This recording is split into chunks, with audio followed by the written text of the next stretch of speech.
right, good afternoon. I'm going to go ahead and get started because we have a lot to cover and I need to keep you awake after lunch.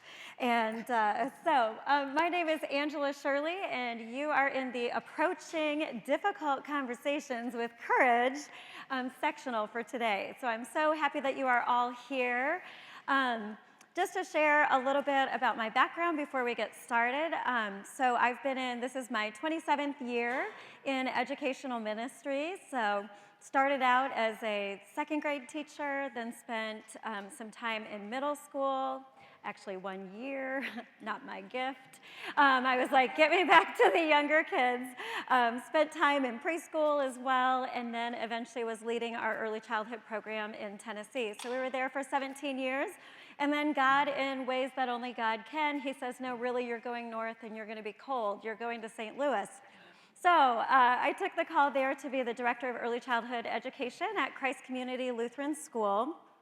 It is a 4-campus early childhood program that I oversee. We serve about 300 little ones in that program. My staff is 71 ladies and 1 guy, Mr. Dalton. And so like husbands out there are like, whoa, I just have the wife and daughter to deal with. Like 71 women, that's a whole new animal. And so then we also have a K-8 ministry. So all total, there are 750 souls at Christ Community Lutheran School and about 150 staff members. That does not mean bigger is better. I don't say those things for that reason.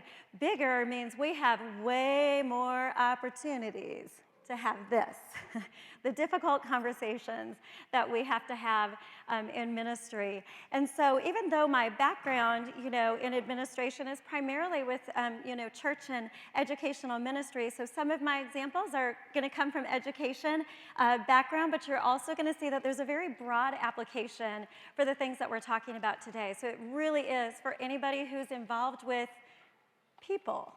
So hopefully you'll find some good content today that you're going to be able to review and kind of refresh things that are maybe on the back burner of the brain, and then maybe some new strategies and practical application of how to do this and not have as much fear and anxiety when we have to have that really tough conversation with somebody.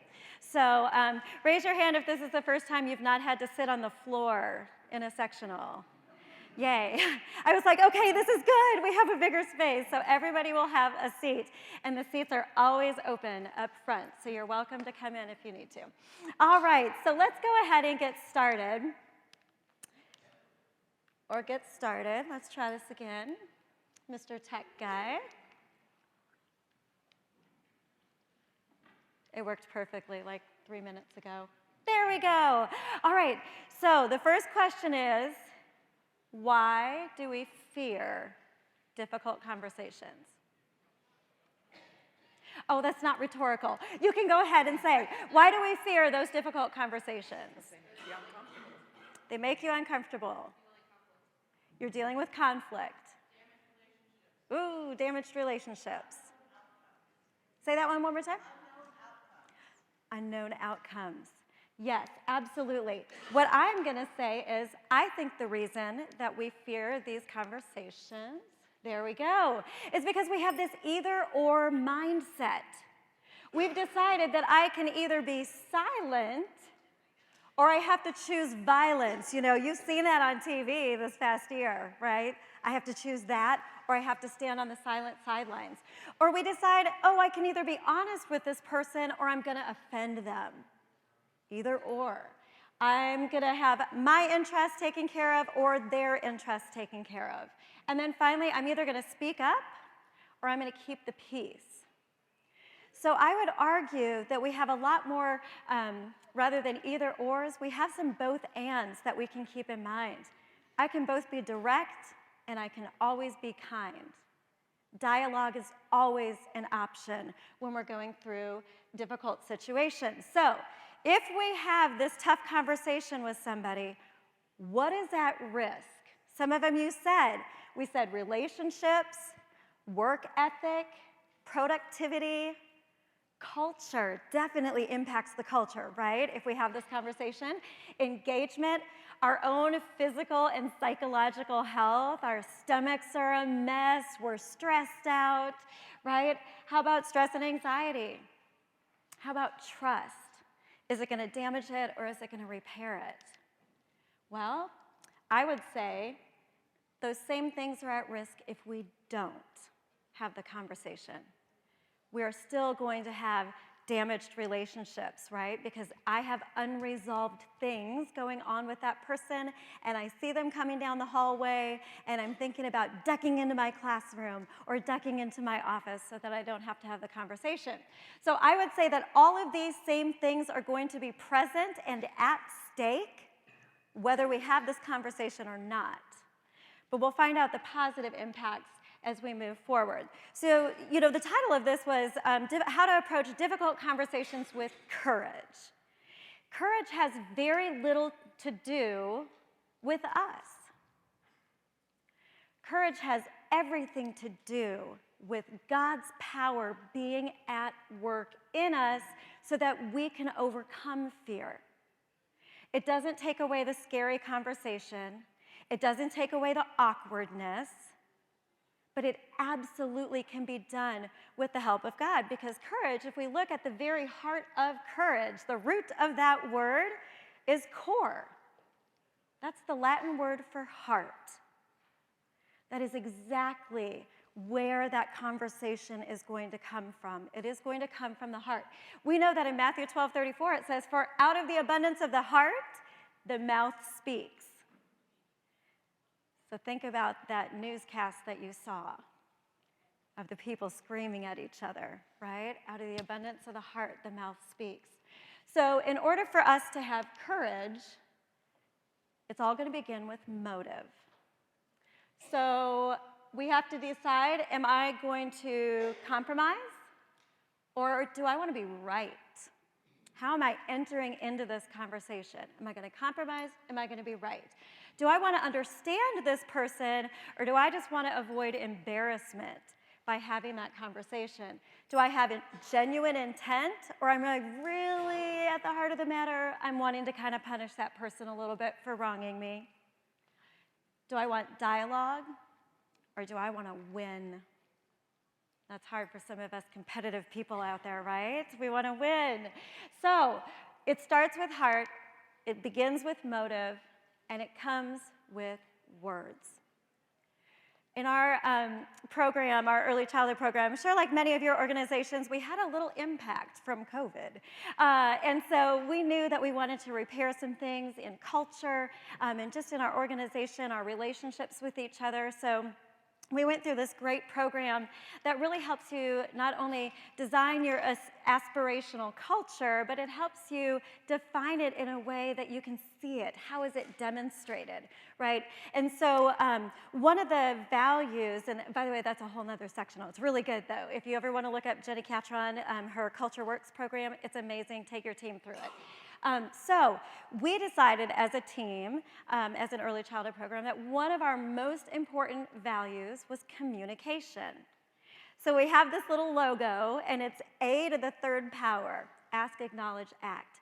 Everything about communication is power. So A to the third power is our value, because we know that words are powerful, right? They can end, they begin, destroy, build up, kill, heal, hurt, comfort, condemn, and forgive. God himself brought our entire world into being through words. Words have extraordinary power.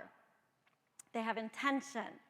They have purpose, function, motives, objectives, and goals. So we have to review communication a little bit. And I'm sure, like many of you, just as we said, there was impact over the past couple of years. And I believe that we have really lost this art of communication. We've forgotten how to talk to people. We talk to people in 140 characters or less with emojis, right? Kids communicate now on Snapchat. Like, I can't do that with my kid. I've tried. I just can't. I can't get into the Snap. Okay, but we want to make sure that when we're communicating with each other, that we're really doing it in a purposeful and intentional way. our littlest ones in our program, we are seeing such delays right now. This class, these years, right here, we're seeing the impact of, I have no expressive and receptive language because I didn't get to see and read this for the first couple years of my life, right? So let's think about communication, and bear with me as we walk through different types of communication, because I believe that before you have that difficult conversation, you have to think about the type of communicator that you want to be. So, communication, it is the process of sharing thoughts, ideas, feelings with each other in commonly understood ways. But there's two words in there I want you to see. Whoops, not those. Those. Commonly understood. How many of you have received a text message and you're like, whoa, spicy, right? And the person didn't mean that at all. Or you got the email, you sent the email and you really thought about it and you sent it and you got back such a strong response from it and you're like, whoa, where is this coming from? It's because it's not commonly understood. So that's why we have to communicate through that when that happens. So language is our primary way of doing it. It is speech, it is writing, it is gesture. And no, I couldn't talk to you if I couldn't use my hands and had to sit on them. That's a true story. I've tried it. It just does not work. So it's the structured way that we communicate with other people, okay? But there's this other unique part of language, and it's paralanguage. This is tone, pitch, the speed of your speaker. Remember the rah, rah, rah, like Dino from the Flintstones? My kids say I sound like that when I'm upset with them. So hesitation noises when you're like, okay, and you're taking that time for your brain to catch up. Facial expressions, all of that is paralanguage. And then you've got the nonverbals. Sometimes intentional and sometimes unintentional, right? So these are facial expressions. This is eye contact. Gestures are posture. And negative body language is when my body is not matching my words necessarily. I am demonstrating that I'm either insecure or closed off, hostile, or ready to take yawn, right?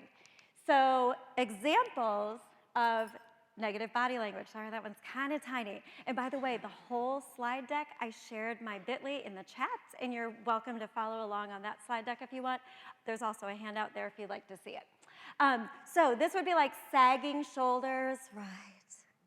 Really tense shoulders. You see someone like this and you're like, oh, they're ready for battle, right? Slouching in your seat, looking at your watch, your computer, arms crossed, hip out, feet spread, the aggressive stance, furrowed brows. I have to really think about that one, right? I definitely have not had Botox. Finger pointing. This was, when I was first teaching, I had the most extraordinary mentor, and she had been teaching for decades and decades. And I knew this much. When I had to talk to one of my second graders, Chance Finnegan, you're not in here, are you? That'd be so awkward. So Chance was always this little guy that gave me a run for my money. And so I knew, take him out in the hallway, don't, talk to him in front of all the other kids and embarrass him, right? So I, take him outside, and I'm like, okay, Chance, buddy, oh my gosh, and da-da-da-da. And all Mrs. Vickers did was walk by me and put my hand down. I had no idea that I had my finger up like this when I was talking to Chance. I was totally unaware. But you better believe from that first year of teaching on, when I was talking to a kid, my hands were always behind my back. I wanted to make sure that I wasn't doing that. Invading personal space, close talkers, okay? But then also disingenuous smiles. So what does that mean? So when I have 3 kids. I have Zechariah, who's 22, almost 23. I have Elijah, he's like my middle, the peacemaker. And then I have my Eliana, and she's a senior in high school, and she's incredibly animated and talkative and big heart, big emotions, so she totally takes after her dad. But my oldest, Zach, oh gosh, he was my stinker. And he knew how to push Mama's buttons really well. And remember, at that time, we lived in the South, so I really, and my twang really, can you hear it? It comes out naturally. So anyways, we're in a store, and I've got like little teeny tiny baby Elijah in the car seat in the big cart, and then I've got, Zach in there, and he is just acting up. I mean, it is like the royal temper tantrum. He like knocks something off a shelf, right? So like the mama was starting to come out, the mama bear, and I was like, if you don't knock it off, when we get home, you are gonna be in so much trouble. No joke, my 3-year-old looked at me and he said, don't talk to me like that when you're smiling.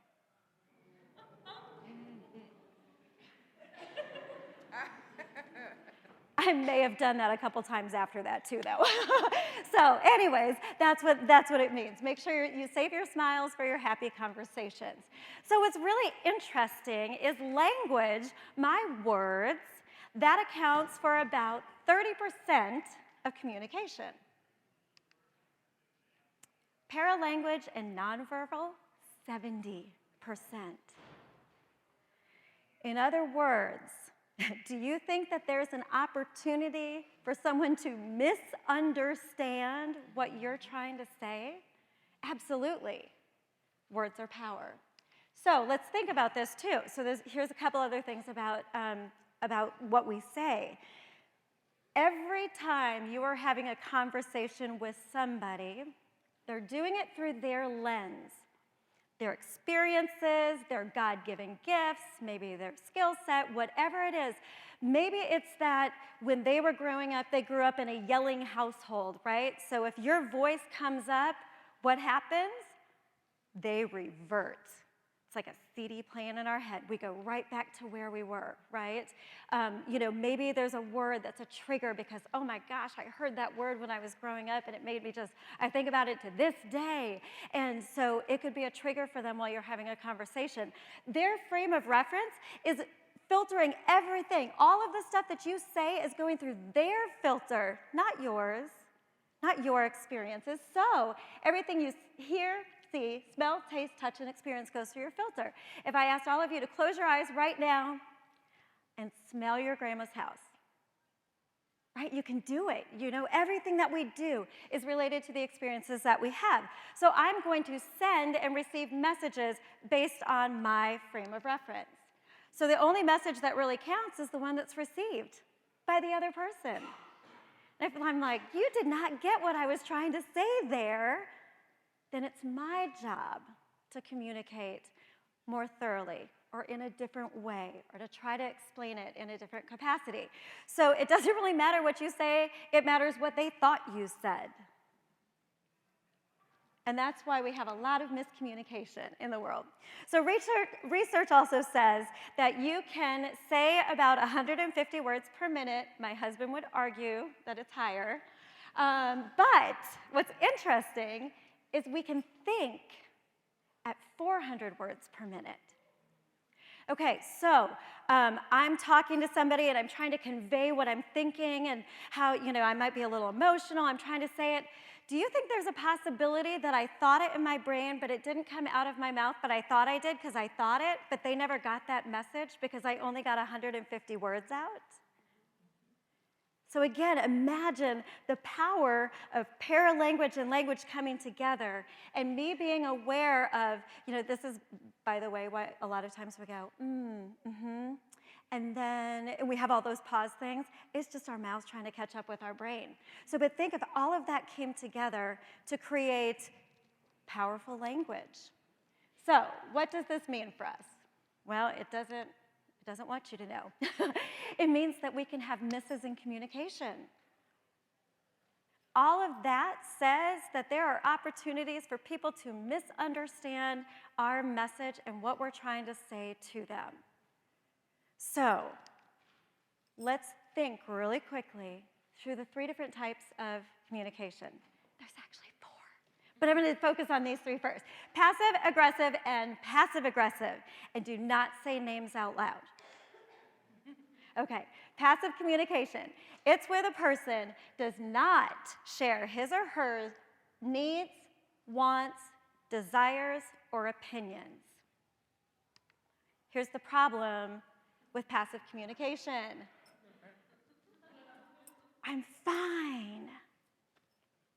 I'm not saying what's really going on in my head. I'm not saying what's really happening, where my emotions are. I heard this great analogy. It's like you've got one foot in a pail of just burning fire, and the other foot is in a bucket of ice water, and you're like, on average, I'm pretty good. Okay? So, and guys, you know, if your wife says, I'm fine, she's not. Okay, so here's the problem with passive communication. It says, my opinion doesn't matter. I don't have a voice. I'm resentful because nobody understands me. Nobody knows what I'm thinking. Nobody knows my great ideas. And it's like saying, hi, my name is Doormat. Right? So let's think through aggressive communication. Okay, this is where a person is going to share all of their needs, wants, desires, and opinions, and it's always going to be at the expense of someone else's needs, wants, desires, and opinions. So aggressive communication, and you've all had one of those, right? Where you've had a meeting, or maybe it was a parent, or maybe it was a parishioner who came in to talk about a sermon. I don't know what it was, but somebody has come at you. It feels like you're getting mugged verbally by that person, and it leaves you defeated and deflated, feeling awful. So the problem with aggressive communication is, number one, it doesn't solve problems at all. It leads to hurt feelings, broken relationships, and how about that last one? Re-emerging issues. If we don't address something with an aggressive communicator, it's just going to keep coming up time and time and time again because they learned that it was okay to talk with you that way. Others learn to avoid people who are aggressive. The aggressive person starts to feel really good in the moment because, boy, did they lay it out there. They got it all out. And then later, they're like, wow. I was kind of a jerk there, right? And then the aggressive person ends up losing relationships, breaking relationships because of the way that they act. So then, the fun one, the passive-aggressive communicator. This is the person where you've got the two styles mixed, okay? So it comes off as like niceties, otherwise known by coarse joking or sarcasm. And it always has a little nugget of truth in there. There's something in what they're saying, and they're trying to, it's all the undertones, right? So strong currents. There's a lot going on in what that person just said. And so it's like this, and I use the same analogy with culture. So you imagine that you're, let's put ourselves in summertime where it's not freezing cold.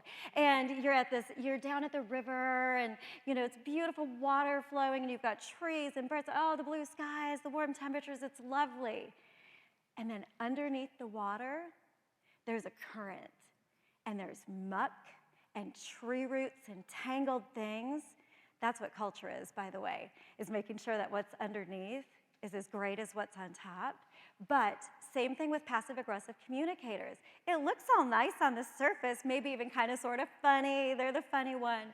But ultimately, there's something really ugly that is motivating them to have those kinds of words. So they make these sarcastic comments, flippant comments, and they end up being hurtful, right? Because I'm on the receiving end of this, and I'm like, what is that person really thinking? What are they really saying? I don't trust, which is ultimately what happens. It destroys trust in that relationship. That person doesn't have a voice, and the other people start to become really suspicious about what that person is really saying. So let's talk assertive communication. There's number 4, the best type of communicator. This is a form of communication that considers and respects the rights and opinions of others while also standing up for your own needs, wants, and desires and opinions. Okay? This is the ultimate communicator, where I said to you in the beginning that you can be direct and you can be kind. You can always be direct, you can always be kind, simultaneously in a conversation with somebody. So the best part about assertive communication is it's confident, it's self-assured, it's decided, it's purposeful. There's a reason I have words coming out of my mouth. There's purpose to them. It's poised. Okay, let's go back. Nope, not that far. Oh, wow. If we didn't have to have technology, speaking would be great. Here we go. So, I'm not a screen reader, but I want you to kind of hear all of this because I know it might be hard to see that in the back. So here's characteristics of assertive communication. It is direct, it is honest, and it is open. Open means I'm willing to receive as well, right? Okay, be prepared to have friendly and genuine greetings with people, not the dreaded I'm fine. Body language and mannerisms are going to match that message that you're saying. Your ego is put aside in mild disagreements, right? Pride, put that aside. We're always curious and we're always asking for clarity. We disagree emphatically.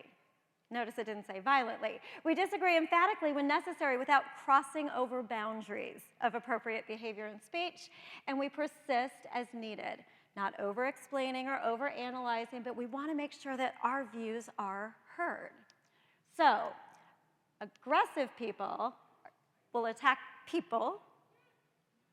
Assertive people will attack the problem. So, here's your 2 words to walk away with today. Assertive statements and communicators are going to start with when I. A more aggressive stance would be when you. So if you hear somebody say, well, when you do this, or when you said that, or when you suggested, what happens to the receiver of that message? Immediately defensive. I am on the defense, and that is not establishing a good start to our conversation here. So what does it look like to see? And remember, I'm an educator, so these are educational examples, okay? Imagine you are the teacher who walks in every single day after Mrs. Smith's class, and the tables are a disastrous mess, and you have to take care of the mess before your kids get to eat lunch, and this has been going on, and so now you're really frustrated with her, and you're frustrated with their kids, and so the passive person does this. Oh, I wish they would clean up. Fine. I'll go ahead and do it so we get the tables cleaned. We can have lunch. The aggressive person. Why doesn't your class clean up after your class, after your lunchtime? It is so frustrating. Right? Passive aggressive. Don't you love this? This would be like me walking past Mrs. Smith. Gee, it'd be nice if we had clean lunch tables to start our lunchtime, right? And then finally, what would be assertive? Here's that when I.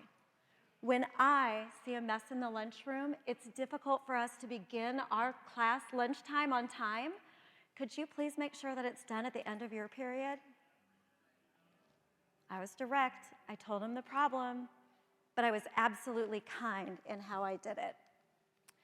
So now I'm going to give you some other little nuggets of communication, okay? These are some things that I have learned over the years.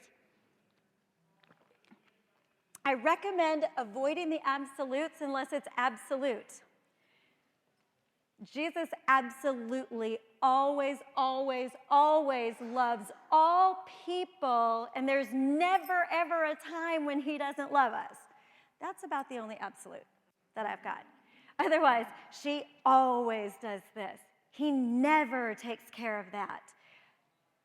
Is it really always? Is it really never? Again, the receiver of that message goes on the defensive. Yeah, I did.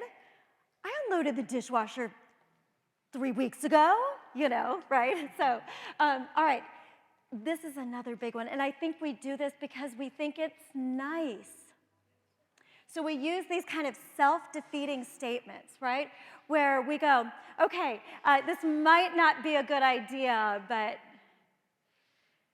so I just told the people that I'm talking to, don't bother listening. This is not a good idea, okay? Wow, we might need to shut that. All right, the next one, oh, thank you so much. The next one, how about, you hear this all the time. Correct me if I'm wrong. Again, you have established you're wrong. This is just my opinion. So dismiss it, right? That's what we're saying in those statements. So I really try to avoid using those when I'm having conversations with people. If it's your opinion, state it. State it in a kind and loving way. All right, here's my other. Let's stop using the word but.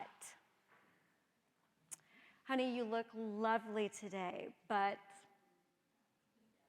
and every wife's like, I dare you to say the next words, right? And why is that? Because we know that what they're really thinking is the statement behind the but. So I have something else for you to say instead. And guys, you still can't recover from saying something about her dress. Okay, but instead, let's say, and at the same time, I really love your child. I love having him in my class. And at the same time, we're having some struggles with gentle hands. Do you see how that works? It doesn't disqualify how much I love and care about their child. I'm saying these two things can live simultaneously as we go along. Okay, oh wow, it really wants me to hurry. So there we go. Okay, so now I want to talk about written language, and this is something that I am incredibly passionate about. Okay, so here's where we're going to be focusing. This is going to lead you into our difficult conversations, okay? Because we've thought through communication, what type of communicator do I want to be as I go into those conversations? And so now let's think about written language. So first of all, written language allows you the time to process and think. Right? This is like use your draft folder. Don't put their email address in before you start typing. Don't do that, right? But it allows you time to think. And so when I am going to have a difficult conversation, I have this notebook. We call it my school Bible. I tell my assistant director, if anything ever happens to me, everything you need is right here in this notebook because I write everything down. If you and I were to have a phone conversation, I date it, I time it, and I say, I'm writing what you say. I might write a little bit of what I responded, right? And why do I do that? Because when I'm having a conversation with Mom, and she's like, I'm broadsided, I'm blindsided. We had no idea this was going on in the classroom. What are you talking about? And I can say, so, Mrs. Smith, you know what? Remember back on November 11th, you and I had a conversation, and I shared these couple of concerns, this one, and you did share that you were seeing some of those things at home as well. Like there's power in having those words written down, right? So if we have a phone conversation, if I'm having a parent meeting, I am writing all of that down, and you're going to see some techniques here in just a minute. The other thing is, so I want to make sure that I have a record of what was said. Teachers know that if you write a note home, like you find it in the bottom of backpacks in May, and you send it in September, right? So I do love having a paper trail of some sort, whether it is a Google Doc that is a running document, or it might be, an email. And now I have that email thread, with those parents. And if I have a situation going on with parents, I will actually I will copy and paste their email into a document so I have every single communication that we've ever had in that Google Doc. Because I want to remember what that person said, what we said we were going to do, did we follow through with it? I have a great way for myself to go back and kind of look through all of that information again. But again, it allows us time to process. And so when I am talking with my staff, I say this probably ad nauseum. None of them are in here right now. But they would say that I always say, email is for information, not emotion. So if you believe that the email you're about to write could create an emotional response in somebody, don't write it. Think about what you want to say, and then have a phone call or ask for a meeting. Talk to them face to face so that there's no misunderstanding, right? And I do this where I will write an email, and I ask Alicia, I'll say, hey, can you look at this and see how that's going to be received? And she'll be like, whoa, Ange, the last part's a little spicy. You might want to tone that one down, So I have somebody that can look at it before I send it, right? So email is for information, not emotion. So that might mean, hey, Mrs. Smith, so we've been having a couple of difficulties with some behavioral challenges in the classroom, and I'd love to have an opportunity to meet with you about that. When could you meet after school? So I'm telling her what the problem is, but I'm also letting her know I'm not going to get into a back and forth with her on email, where there's going to be a lot of misunderstandings and probably inferences, and she's going to question my motives and wonder if I even love her child anymore. So I want to make sure that those kind of conversations happen face to face. So use your drafts folder or write it out in a notebook, and I'll tell you why I'm going to have you write things here in just a second. So when you do, please proofread for errors. T-H-E-I-R. No, I'm kidding. No, you want to make sure that whatever you're sending, I mean, you guys are professionals. You want to make sure that your message does not have grammatical errors and it doesn't have spelling errors. And you're going to avoid all caps, underlining, bold, red. That's just yelling at people in print. So don't let all of that and emojis. Oh my gosh, emojis have destroyed professional conversation too. So here's a true story. One of my teachers, they were having really, oh gosh, this little guy was really, really struggling. And so, she sends this text message to mom, a message through the Brightwell system. And she's like, oh my gosh, we had such a great morning. Charlie was such a great line leader. We had a really great time. We're having a little bit of trouble with gentle hands. And but then we ended our day with a rest time. He was so good. He slept well. And so it's like the legend of the Oreo, where we believe we have to do something nice and then all the icky squishy stuff in the middle and then end it like with the cookie, bookend it.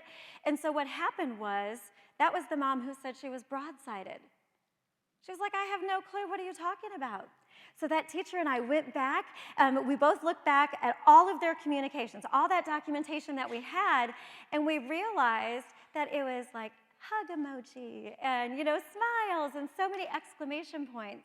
So it lost meaning. It got lost in the shuffle of all of that. So good things to think about. So why is all of this important? Why do I need to think about my communication? Why do I need to think about how I speak and what I write? Because silence is acceptance. That's my new statement. If I don't have that difficult conversation with that person, if I don't address the thing that is gnawing at me and destroying our relationship, then I'm saying, well, it's okay. I'm just going to let it go on. And I know you don't feel that way, but you're all thinking about that conversation you need to have, and you have that icky pit in your stomach right now thinking about having that conversation with that person, right? So we don't want that person to think that their behavior is acceptable or what's happening in the relationship is acceptable, because we want to make sure we're fostering understanding in our relationships. That's what communication does. It strengthens relationships. The moment that you have had that really difficult conversation with somebody, you have opened the door, and not one of those conversations is going to be as difficult as that first one. And 9 times out of 10, it's going to be a little bit better than you thought it was going to be. Some of them go the other way. That's why we say 9 out of 10, because, that one time you're going to have a conversation that doesn't go well, but it still sets the stage. I now have a springboard for the future of our relationship and future conversations that we're going to have. It also improves teamwork. If I'm not talking to a colleague or a person in the classroom, let's say I have a Enneagram 2 working with an Enneagram 8 in the classroom, and she's taking it personally because she thinks that she's being mean to her or something, and she's like, no, really, that's just the way I communicate. Oh my gosh, I'm sorry, right?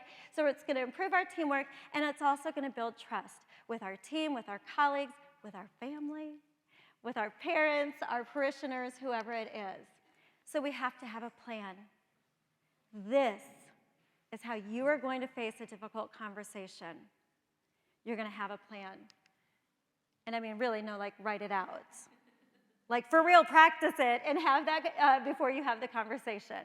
So when we're going into that tough conversation with somebody, what happens, why do we fear it? And I think somebody said unknown outcomes, and I totally agree with that. I also think that it is unknown responses. How is that person going to react when I say this stuff? And my gosh, what am I going to do if they react poorly or angrily, or they start crying and they withdraw? What am I going to do to keep that conversation productive? Well, I'm going to have thought about it ahead of time. We fear what we don't know. And for those of you who have seen this before, yes, I love how the brain works, okay? So you are in a fearful situation, and immediately you go to your amygdala. You are fight or flight, and you can't think at all because your brain is sending off alarm bells, and it's not letting you think about what you want to say in that moment, right? So the red part, that's your fight or flight. And then the blue part, that's the limbic system. That's where the whole emotional response happens, right? And then that lovely big green part, we just don't use the big part enough.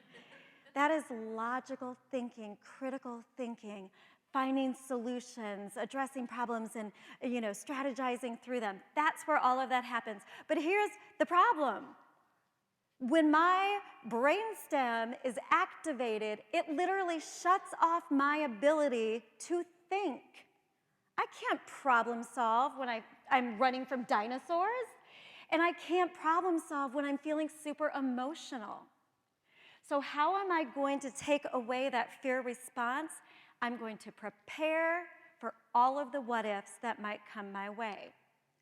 So the first thing I'm going to do is I'm going to think about them. This is just a reflection. This might be something that I'm writing down. And the reason that I encourage you to write it down is because what we know about the brain says that things that fire together wire together. So if I am writing it, seeing it, hearing it, thinking it, I'm saying it out loud, my brain is going to remember it the more that I have engaged. When I'm typing, doesn't engage the same way. But I'm writing, I'm thinking, I'm seeing, I'm saying, all of that happening. So I'm writing about okay, so start with a question, because that's actually the best way to turn off the fear response. The moment you ask your brain a question, it goes, whoop, oh yeah, that's right, I'm supposed to be in the green part. So you ask questions before you start. What am I missing? What am I missing here in this situation? What might explain this person's behavior? Remember, behavior is communication. Missing skill, missing words, something. Behavior is communication. What pressures and stressors are they feeling in their life? What impact is this having on organizational culture? How about what impact they're having on organizational culture? I want to think through that person. Have they undergone recent changes? New baby, mom is sick, they're caring for a loved one. And what unmet needs might that person have? Because the reality is you care about them. What do they not have that they need? It's probably driving the issue that's going on. But then I have to think about me too. Have I ever communicated my expectations? Have I ever said, this is inappropriate behavior? Because here's what appropriate behavior is for our staff. Have I made my expectations known? How long has this been going on without acknowledgement? Our executive director frequently says, okay, eat your frog, right? You've heard of that. Like, address the tough thing, because by lunchtime, it's like a toad. And next week, it's like an elephant, okay? That's a lot to eat. So you want to make sure that you're acknowledging and talking about these things before they drag on and on and on, and they turn into these big, hairy monsters. And am I going to hold other people to the same standards? That's another big question. Am I making sure that every person that's on my staff has the same amount of accountability to my expectations? Or am I putting a little more on this person, or am I putting a little less on this person because she's the pastor's wife? Right? So think about that. What am I going to hold accountable for all people? The next thing that I do is I think through what are the reactions, because ultimately that's what's driving the biggest fear. You don't know how this person's going to react to this conversation. So they could be angry and heated. They could be defensive. They could deflect. They could start crying. Right? And we just want to stop it right there, like, oh, I'm sorry, I didn't mean to make you upset. Playing the victim, blame, dismissive, withdrawal, checking out. Oh, yeah, I had the dad that just went like this and looked out the window like this while I was talking. I was like, okay, we've withdrawn from the conversation. The verbal attacks, sometimes you might get the little belittling comments from someone, those intimidating things. So how am I going to navigate that? Well, through this. I'm going to sit down and I'm going to write it out and give my bit.ly link that I also put in my bio, so you should be able to click on that and get to professional development, and then you'll see the slide deck, the handout, and this. So this is just I don't use the template anymore because it's all like here now, right? But this is basically what it is. First of all, what am I going to say to start this conversation? Like, how do I begin this really uncomfortable conversation with somebody? What do I say? Then I'm going to be thinking through, okay, what if they're angry? What if they start crying? What if they completely dismiss me and say, what you are talking about is not valid and I don't respect you? What am I going to do? The other thing that I want to think through is what are the at most 3 points that I want to make? Why are we having this conversation? If you come in with a list of 17 things, Mama Bear is going to come out of hibernation, I promise. 3 things, max. That's all we can handle at once. So decide what your biggest 3 are, even if there are 17. What are my 3 biggest for this conversation? And then there's always the awkward, like, so how do I wrap this up? What am I going to say to end this conversation and end it well? So a couple of the things that you might think, and again, these examples are on the website there. So, all right, how might I begin this? Like, thanks for meeting with me today. I understand what we're about to talk about might be a little difficult, but I really look forward to moving forward together in a positive way. By the way, I have a hard stop in 45 minutes. So if I know it's like the mom that might go around and around and around and on and on and on and on, then I'm going to put a hard stop time on it so that she knows that we're going to have to be productive in our meeting. So let's see, okay, Mr. Smith gets angry, right? Mr. Smith, I see that this is really difficult information for you to process right now, and I completely appreciate that. So here's what I want to do. I want to have a productive meeting with you. So do you need 5 minutes to go stretch, get a drink of water, take a minute, or would you like to meet with me tomorrow instead? What's going to be best? I want to get us back on track. What am I going to say if they get angry? What am I going to say if they withdraw, if they dismiss me, right?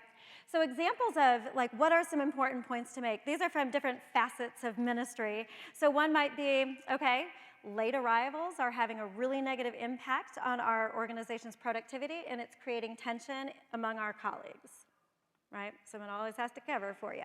Or it might be conversations of a gossip nature are having a negative impact on relationships and definitely on our culture. Or it could be incomplete tasks are having a negative impact on our organization and it's putting added burdens on other people. Or it might be physical behaviors are starting to so impact the classroom that it's impacting learning for not only Charlie but for the rest of the kids in the class too. So those might be some of the points that I want to make. Notice it's super factual. Not one bit of emotion, not one always or never. And we want to make sure that whatever we have documented is something that is always observable. Do not suggest motives like he's trying to make me crazy every day. That would not be a good bullet point. Okay, because you don't know that Charlie's trying to make you crazy every day. By the way, Charlie was missing a lot of skills. So then to end that conversation, it might be something like, this has been a great meeting. Looks like we both have some steps to take before we meet again. What's a good follow-up date for you? Does it, could you meet again on the 17th? So always have that follow-up as well. So now I want to chat just a little bit about, okay, this is not, and by the way, don't bring that sheet of paper in with you. Okay, just have the conversation with the person. I'm talking about talking to the teacher about hey, so dress code, right? Having the conversation like that. But I'm going to think about it and think through it before I have that awkward conversation, cover your tush with your leggings, please. Whatever we're going to tackle. But this is kind of okay, what if we've had those conversations, improvements are not happening, the issue still exists, now it's time to go to next level of meeting with that person.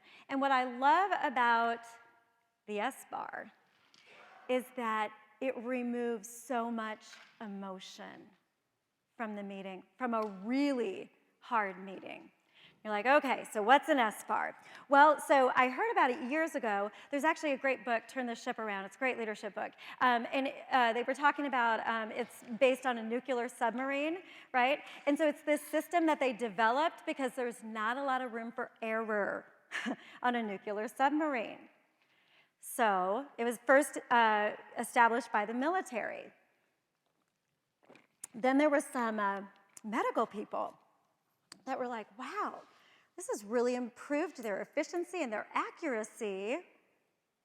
What if we implemented S-bars in the hospitals so we don't accidentally operate on the wrong knee? And so I was really curious about it and what it meant, and I thought, I think this could actually have some application in my educational setting or in our ministry settings to set up this meeting that is going to discuss some really tough stuff. So S-bar is really simple, and you'll see these words again, so don't worry if you don't get them all written down. So you've got your situation, your background, your assessment, and your recommendation. So first, the situation. So this is where you establish very clearly, very concisely, what the issue is. Why are you having that meeting today? So in ours, it might be something like, Charlie's demonstrating concerning behaviors at school that have presented daily in elevating frequency and intensity. That's most often why you meet with people, because it's more frequent and more intense. Please don't say normal. Don't say normal in these meetings ever. We're seeing behaviors that are not typical, is what we've learned to say. So many skills are not fully developed as we would hope to see in a 3-year-old. Take that, apply it to your situation. What is it that, why are we meeting? And then you look at background. Now this is where you are going to have no more than a few bullet points. It's important, but it is brief. Information about potentially what has happened or how you've responded to it as well. So in our case, we took the physical challenges in the classroom with this kiddo, but then we also took the teacher challenges, right? So classroom's out of ratio. I've got one teacher with 18 kids because the assistant's always out with Charlie. So we had to show the impact on the overall classroom, not just on Charlie or just on the teachers. So we go through that background. And then this is where it gets hard. This is the assessment part. And this is where you consider all options without any judgment. So dad says, I think we should do this. Mom says, I think you should try this. You guys didn't do that, right? Or you're talking to the colleague and they're like, well, I didn't do that, or she said that. That wasn't me, right? You have to just listen, actively listen. And how am I actively listening? I'm writing it down while they say it. I want to validate them. I want them to know that they're being heard, that I understand that they have concerns coming this way too, so I'm writing right there in that meeting everything that they say. So this is an open discussion, and this is really hard, like, well, yeah, we already tried that, or I already told you that. Those are the kind of statements that can't come out in the assessment. But we also have to have the ability to wrap it up. This is the part that could go on way, way, way too long. So it might be something like, so I think we've heard a lot of the great ideas and suggestions, what we've tried, what's worked, what hasn't worked. So let's move forward into some action, and that's the R. So that's your recommendation. This is an action plan. It is specific. It is targeted. This isn't, we're just going to try to be a nicer person. This is, something like, Becky will be at school ready to receive children no later than 7:15 a.m. each morning, right? It's going to be something very concrete for my teacher that's tardy. So, for this little guy, we had very specific things. And again, if I just said we're going to try some new ideas in the classroom, that's not going to let the parents know what we're going to do. But what I've done, if I lay it out, they might start doing that at home, and boom, we're partners for this little guy. So that's the recommendation. And you're like, okay, so this all sounds good. What does that look like? That is it. One sheet, one side. And that's the only thing I come into the meeting with. Again, you come in with your documentation folder like this, and it's a totally different scenario setting up that meeting. But I come in with this, and I have a copy for each person. I put our logo on it because that's professional, right? This is a professional. We're at that next level meeting, so we're going to have that. It's typed. It's not handwritten. It's proofread. And so I've got, situation, background, assessment. All it says there is open discussion. That's all it says on assessment. And then recommendations that we have. So as I'm, Dad is having a hard time in this meeting, I'm writing down, Dad is withdrawing. At this point, after this was said, right? Is that going to give me clues about the relationship and how we can move forward differently? Absolutely. So I'm writing it down. I'm writing it right on the sheet, right there in that meeting. So they see it's valid. I'm hearing you. You're important. When I said when I said that I respect and care about you, I really meant it. And then the very bottom line, that who has 20/20 vision? Who can see that? I'm just kidding. It says a follow-up meeting is set for, and everybody writes down. You establish it before you walk out of that meeting. Okay. So this is next level. This isn't like, oh, he threw something at someone on the playground, or one time a person spoke to you in a unprofessional way or an aggressive way. Those are those face-to-face conversations. Those are those quick one-offs that we plan for before we have them. But this is kind of that next level, and I'll absolutely think through that template before I have this meeting, because chances are good that this is going to be a much more potentially volatile or emotional type of meeting that we're going to have somebody if I'm putting a teacher on notice, if I'm dealing with a parent and we're trying to make a decision about whether or not we're a good fit for their child anymore at our school. So those are going to be much more emotional, but I walk in with this, and do you see how it kind of pulls a little of that mystery away? It pulls a little bit of that emotion away, and it pulls the fear away, because I've thought about it. I've thought about responses. I've thought about how it might be received. I thought about my style of communication. I thought about why they might be late every day to work, because I've already processed through the them and through the me. So a few final thoughts, little additional nuggets for you. So the first thing is, it's totally okay to acknowledge awkwardness and difficulty. You can say, I've been pretty nervous to have this meeting today because I knew we were going to talk about some really, tough things or some really awkward things. And so I just want to thank you for respecting our relationship and being willing to sit down and talk with me. So acknowledge it. Let them know that they're nervous too. You're not the only one that's nervous. They're nervous too. And listen. Because in what they're saying, as much as we don't want to believe it, they're saying, somebody comes at you and they just are throwing everything back, and you're like, oh my gosh, they're just being all defensive and angry towards me. But I always sit there and think, what little nugget? Was I treating that one differently? Did I actually say that? I'm always reflecting on, what part do I have in this too? There's always something about them in the feedback.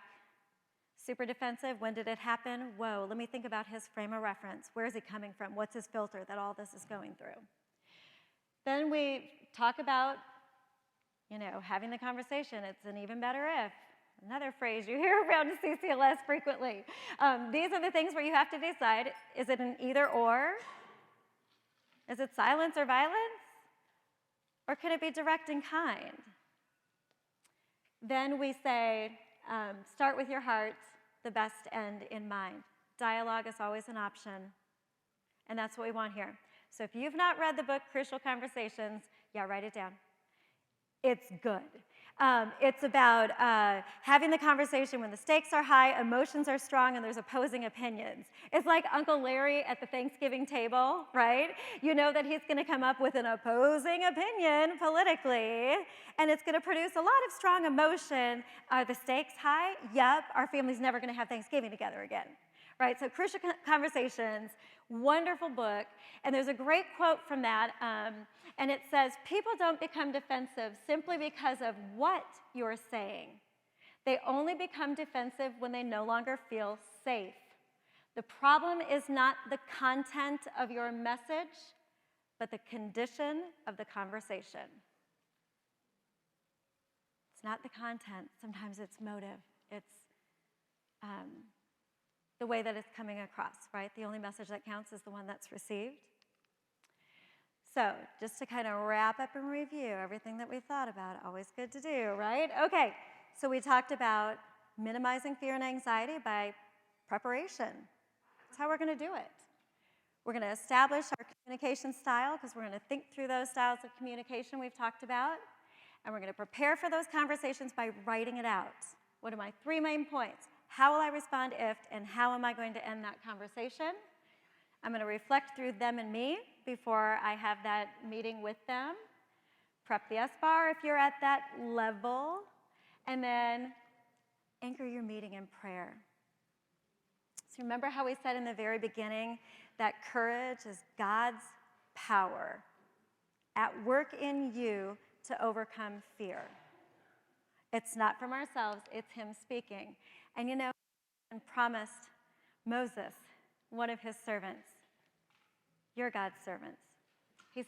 Moses said, pardon your servant, Lord. I've never been eloquent, neither in the past, nor since you've spoken to your servant. I'm slow of speech and tongue. And the Lord said to him, who gave human beings their mouths? Is it not I, the Lord? Now go, I will help you speak, and I will teach you what to say. So that is why this whole conversation, this whole idea that we've been talking about of difficult conversations, please go prayerfully through that process. Ask the Lord to give you wisdom. What am I going to say? This seems impossible, Lord. I don't even know how to start. I promise you that the prayer for wisdom will not return void. God promises that in his word. So please rely on him, seek him, press into him, get into the word of God that is alive and active, and allow that to help you through this difficult situation with that parent, with that person, with that colleague, with that pastor, with that family member. So wrapping things up today.